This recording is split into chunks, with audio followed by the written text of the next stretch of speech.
कुएं का पानी की कहानी। एक किसान बहुत परेशान था। उसे अपने खेतों को सींचने के लिए पानी की जरूरत थी। इसलिए वह कई दिनों से अपनी जमीन के आसपास किसी कुएं की तलाश कर रहा था। इसी तलाश में वह घूम ही रहा था कि अचानक उसे एक कुआं दिखा। यह कुआं उसके खेतों से बहुत नजदीक था। इसलिए किसान बहुत खुश हुआ। उसने सोचा कि अब उसकी परेशानी खत्म हो गई। यह सोचकर वह खुशी खुशी घर चला गया। अगले दिन वह पानी लेने कुएं पर पहुंचा। जैसे ही उसने कुएं के नजदीक रखी बाल्टी कुएं में डाली, वहां एक आदमी आ धमका। वह किसान से बोला, यह कुआं मेरा है, तुम इससे पानी नहीं ले सकते। अगर तुम इस कुएं से पानी लेना चाहते हो तो तुम्हें इस कुएं को खरीदना होगा।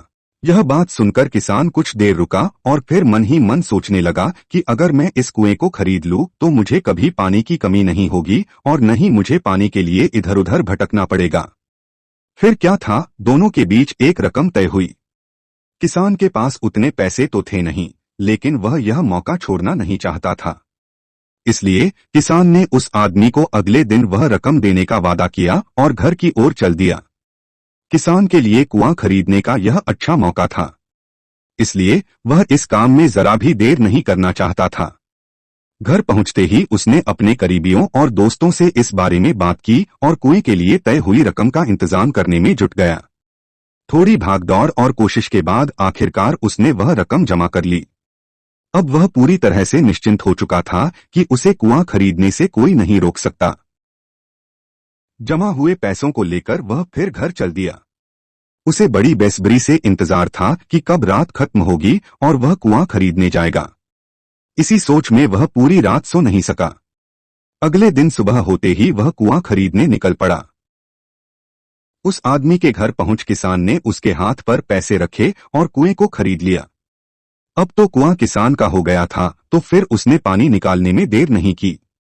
जैसे ही किसान ने कुएं से पानी निकालने के लिए बाल्टी उठाई, उस आदमी ने फिर बोला, ठहरो, तुम इस कुएं से पानी नहीं निकाल सकते हो। मैंने तुम्हें कुआं बेचा है, कुएं का पानी अभी भी मेरा है। किसान मायूस हो गया और न्याय के लिए राजा के दरबार में शिकायत करने पहुंच गया। मालूम है उस राजा का नाम क्या था? राजा अकबर। राजा अकबर ने उस किसान की पूरी कहानी सुनी और फिर उस आदमी को दरबार में बुलाया जिसने वह कुआं बेचा था। राजा का फरमान सुनते ही वह आदमी भागा भागा दरबार में हाजिर हो गया। राजा ने उससे पूछा, जब तुमने इस किसान को अपना कुआं बेच दिया तो फिर इसे पानी क्यों नहीं लेने दे रहे हो? आदमी बोला, महाराज, मैंने इसे केवल कुआं बेचा था, पानी नहीं। यह बात सुनकर राजा भी सोच में पड़ गए। उन्होंने कहा कि बात तो यह पते की कह रहा है, कुआं बेचा है, पानी तो नहीं। काफी देर सोचने के बाद जब इस समस्या को सुलझाने में वह नाकाम हो गए तो उन्होंने बीरबल को बुलाया। बीरबल बहुत ही बुद्धिमान था, इसलिए राजा अकबर किसी भी मामले पर फैसला लेने से पहले उसकी राय जरूर लेते थे। बीरबल ने एक बार फिर दोनों से उनकी समस्या पूछी। पूरी बात जानने के बाद बीरबल ने उस आदमी से कहा, ठीक है, तुमने कुआं बेचा, पानी नहीं, फिर तुम्हारा पानी किसान के कुएं में क्या कर रहा है? कुआं तुम्हारा नहीं है, फौरन अपने पानी को कुएं से बाहर निकालो। बीरबल का इतना कहते ही उस आदमी को समझ आ गया कि अब उसकी चालाकी किसी काम नहीं आने वाली। उसने राजा से फौरन माफी मांगी और माना कि कुएं के साथ उसके पानी पर भी किसान का पूरा अधिकार है।